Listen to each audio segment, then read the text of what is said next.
이 시간 다 함께 사도신경을 고백함으로 12월 22일 새벽 예배를 하나님께 올려드리도록 하겠습니다. 전능하사 천지를 만드신 하나님 아버지를 내가 믿사오며 그 외아들 우리 주 예수 그리스도를 믿사오니 이는 성령으로 잉태하사 동정녀 마리아에게 낳으시고 본디오 빌라도에게 고난을 받으사 십자가에 못 박혀 죽으시고 장사한 지 사흘 만에 죽은 자 가운데서 다시 살아나시며 하늘에 오르사 전능하신 하나님 우편에 앉아 계시다가 저리로서 산자와 죽은 자를 심판하러 오시리라.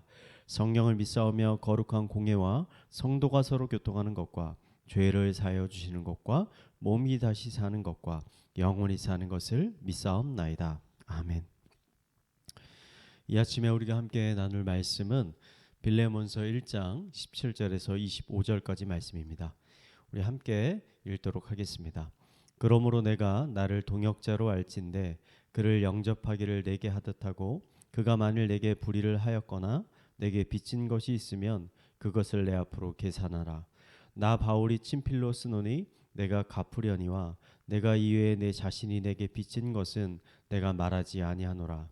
오 형제여, 나로 주 안에서 너로 말미암아 기쁨을 얻게 하고 내 마음이 그리스도 안에서 평안하게 하라. 나는 내가 순종할 것을 확신함으로 내게 썼노니 내가 말한 것보다 더 행할 줄을 아노라. 오직 너는 나를 위하여 숙소를 마련하라. 너희 기도로 내가 너희에게 나아갈 수 있기를 바라노라. 그리스도 예수 안에서 나와 함께 갇힌 자 에바브라와 또한 나의 동역자 미가 아리스다고 데마 누가가 문안하느니라. 우리 주 예수 그리스도의 은혜가 너희 심령과 함께 있을지어다. 아멘. 백정이었던 박성춘은 1862년 서울의 관자골에서 태어났습니다. 조선시대의 백정은 사람들에게 가장 천대받는 사람들이었습니다. 일반 백성들과 함께 살 수가 없어서 백성들끼리 따로 마을을 만들어 살아야 했습니다. 사회에서 온갖 천대를 받고 살던 박성춘은 어느 날 콜레라에 걸려서 사경을 헤매게 됐습니다. 당시 백정들은 가난했을 뿐만 아니라 매우 비천한 사람들로 취급되었기 때문에 의사들도 백정을 치료하기를 싫어했습니다. 죽을 날만 기다리고 있던 박성춘에게 어느 날 미국의 북장로의 선교사 무어와 또 캐나다의 의료 선교사로 와 있었던 에비슨이 함께 찾아왔습니다. 당시 박성춘의 아들이 선교사님들이 세운 학교에 다니고 있었는데 자신의 아버지가 콜레라에 걸려서 죽을 위기에 처해 있으니 제발 좀 와서 치료해 달라고 선교사님들에게 요청했기 때문입니다. 당시 박성춘의 집에 무호 선교사님과 함께 왕진을 온 이 에비스는 고종 황제의 주치의였습니다. 조선에서 가장 존귀한 왕을 치료하는 의사가 조선에서 가장 비천한 백정을 치료하기 위해서 백정의 마을에 왔다는 사실은 박성춘에게 너무나 큰 충격으로 다가왔습니다. 에비슨의 치료 덕에 박성춘은 죽을 위기를 넘기게 되었고 이것을 계기로 복음을 받아들여서 그는 기독교인이 되었습니다. 박성춘은 무어 선교사님이 담임하고 있는 곤당골 교회에 출석을 하게 되었는데 박성춘이 백정이라는 사실이 알려지자 몇몇 양반들은 무어 선교사님을 찾아가서 이렇게 얘기했습니다. 우리는 양반입니다. 우리는 백정들과 한 자리에서 함께 예배를 드릴 수가 없습니다. 그러니 자리를 나누어서 예배를 드릴 수 있게 해 주십시오 라고 요청했습니다.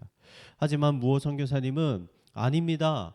예수님 안에는 모두 한 형제 한 자매이지 신분의 차이는 없습니다 라고 대답하면서 이러한 요청을 거절했습니다. 그러자 몇몇 양반들은 교회를 떠나서 따로 교회를 세우게 됐습니다. 자신으로 인해서 교회가 분열된 것이 마음이 아팠는지 이 일 이후로 박성춘은 누구보다도 더 열심히 신앙생활을 하고 교회를 섬기기 시작했습니다. 그리고 나중에는 이 곤당골 교회에서는 없어서는 안 될 가장 중요한 일꾼이 되었습니다. 몇 년 후에 이 곤당골 교회는 엄청난 부흥을 경험하게 되었고 박성춘 때문에 교회를 나갔던 양반들도 마음의 변화가 생겨서 다시 곤당골 교회로 돌아오게 됐습니다. 이 두 교회가 합치면서 이름을 다시 정했는데 그것이 바로 승동교회입니다. 이 승동교회에서 첫 번째 장로를 선출하게 되었는데 놀랍게도 백정이었던 박성춘이 첫 번째 장로로 선출되게 되었습니다. 더 놀라운 것은 이 장로 후보 중에 왕족도 있었다는 것입니다. 조선에서 가장 천대받던 백정이 왕족을 제치고 교회의 첫 번째 장로가 된 것입니다. 저는 100년 전 조선에서 일어난 이 사건이야말로 복음의 능력이 무엇인지를 너무나 잘 보여주고 있다고 생각합니다. 복음 안에는 귀천이 없습니다. 부하고 가난한 자의 차이가 없고 많이 배우고 못 배운 사람의 차이가 없습니다. 오직 그리스도 안에서는 모든 성도들은 한 형제요 한 자매입니다. 복음의 능력이 나타나면 우리를 가르고 있던 잘못된 사회적인 규범과 통념들이 모두 사라지게 됩니다. 오늘 말씀에 등장하는 이 오네시모는 본래 골로새에 사는 빌레몬이라는 부유한 기독교인의 노예였습니다. 그는 아마도 성실하거나 정직하지 못한 사람이었던 것 같습니다. 그는 몰래 주인의 돈과 소유물을 훔쳐 달아났고 군인들에게 붙잡히지 않기 위해서 당시 가장 많은 사람들이 모여 살고 있는 로마에 들어와서 몰래 숨어 살고 있었습니다. 당시 바울은 로마의 감옥에 수감되어 있었는데 오네시모가 어떻게 바울을 만났는지 알 수는 없지만 그는 바울을 만나서 복음을 듣게 되었고 예수님을 영접하여 기독교인이 되었습니다. 기독교인이 된 오네시모는 마치 박성춘과 같이 누구보다도 더 열심히 신앙생활을 했고 교회를 섬기게 됐습니다. 그는 특히 감옥에 갇혀 있는 바울을 열심히 도왔는데 그의 도움으로 인해서 바울은 감옥에 갇혀 있었지만 여러 가지 사역을 할 수 있게 되었습니다. 이에 감격한 바울은 오네시모의 주인이었던 빌레몬에게 편지를 쓰게 되었는데 그 편지가 바로 오늘 우리가 살펴보고 있는 이 빌레몬서입니다. 인상적인 것은 이 편지를 전달하는 사람이 바로 이 빌레몬의 노예였던 도망친 노예였던 오네시모였다는 것입니다. 바울은 어떻게 오네시모에게 이 빌레몬서를 전달하게 할 수 있었을까요? 그것은 아마도 이 편지를 받아본 빌레몬이 바울의 바램과 같이 자신의 노예였던 오네시모를 용서하고 그를 그리스도 안에서 사랑하는 한 형제, 한 가족으로 받아들일 것이라는 확신이 있었기 때문일 것입니다. 빌레몬은 단순히 사랑과 자비가 많아서 그가 착한 사람이어서 자신의 도망친 노예 오네시모를 용서하고 자신의 형제로 받아들인 것이 아닙니다. 그가 오네시모를 자신의 믿음의 형제로 받아들인 것은 복음의 능력 때문이었습니다. 곤단골 사람들이 백정이었던 박성춘을 자신의 첫 번째 장로로 선출한 것은 박성춘과 자신들 안에 역사하는 복음의 능력을 그들이 이미 경험했기 때문입니다. 여러분, 복음의 능력은 무한합니다. 복음은 우리 사회와 또 우리의 생각 속에 뿌리 깊게 박혀있는 온갖 잘못된 생각들과 통념들을 무너뜨릴 뿐만 아니라 우리의 마음을 새롭게 하여 하나님과 이웃에 대한 진실한 사랑이 일어나게 만듭니다. 여러분, 몇 개월 지나지 않으면 우리나라에 대통령 선거가 있습니다. 벌써 대통령 후보들은 각기 이 사회가 무엇이 잘못되었고 나는 그 잘못된 것을 개선하고 고쳐나가기 위해서 이러한 것들을 하겠다라고 수많은 공약들을 이야기하고 있습니다. 그런데 여러분, 정말 이런 정치적인 방법으로 우리 부패한 사회가, 우리 무너져가고 있는 사회가 변할 수 있을까요? 깨끗해질 수 있을까요? 거룩해질 수 있을까요? 정직해질 수가 있을까요? 아마 제도들은 몇 가지 고치거나 변화할 수 있을 것입니다. 하지만 우리 사람들 마음속에 자리 잡고 있는 온갖 편견과 잘못된 왜곡과 차별 욕망들은 결코 이런 정치적인 방법으로 변할 수는 없는 것입니다. 오직 복음만이 인간의 이러한 부패한 심령과 마음을 변화시킬 수 있는 것입니다. 저는 빌레몬서를 읽으면서 우리가 이 한 가지 사실을 한번 깊이 묵상해 봤으면 좋겠습니다. 주인의 돈과 물건을 훔쳐 도망쳤던 이 오네시모, 이 부정직한 오네시모를 변화시켜 교회의 중요한 일꾼이 되게 한 능력은 과연 무엇인가? 자신의 도망친 노예를 용서하고 그를 자신의 믿음의 형제로 받아들이게 한 그 능력은 과연 어디에서 오는 것인가?